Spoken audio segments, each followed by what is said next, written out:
Deep in the Hindu Kush mountains, Zor Taleb Khan and his grandsons are harvesting their opium poppies. The gum they're extracting is the essential ingredient for heroin, much of which will end up in Britain. Drug officials call this the crop of death, but thousands of farmers like Mr. Khan see it as their only means of survival. Nearby, an extraordinary scene. The Pakistan army is deploying artillery and hundreds of troops in an attempt to force the farmers to destroy their crops. But they're encountering furious resistance. On the other side of the valley, we found local tribesmen angry and armed. They railed against the authorities. Heroin may be the curse of the West, but these are men unwilling to sacrifice their livelihoods for no compensation. We are poor, we are weak.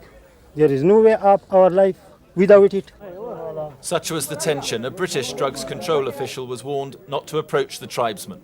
The whole community is up in arms. But it's like a war situation here. It is a war situation. This is the first time it's happened since I've been here. Nothing more clearly illustrates the difficulties in tackling the international drug scourge.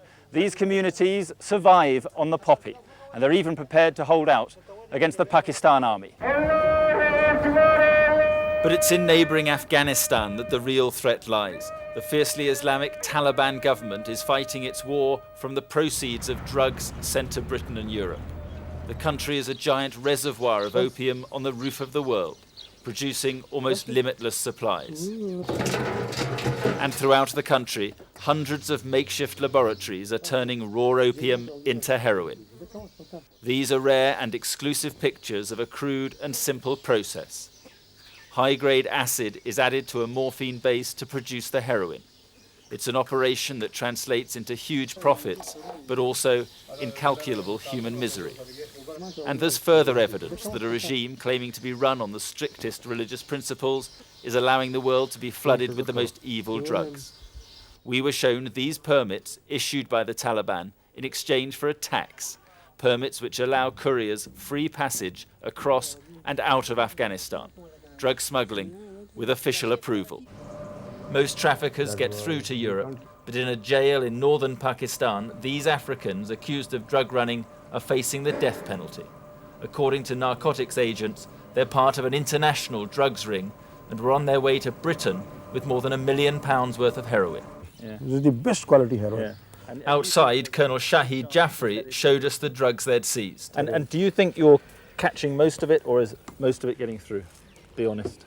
To be honest, I would say I think we catch about 30-40%, otherwise 30-40%.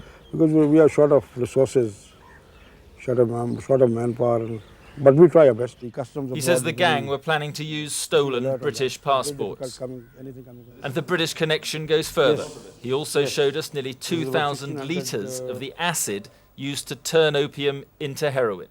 It came from Britain, and 2 Britons were arrested trying to smuggle it into Pakistan. So in simple terms, Britain's helping to produce the heroin it's consuming? Yes, you can say that. Right in front of you. And back in the poppy fields, the well-practiced hands of a 7-year-old boy collect yet more opium, oblivious to the effects of his trade and the harm it's causing on the other side of the world.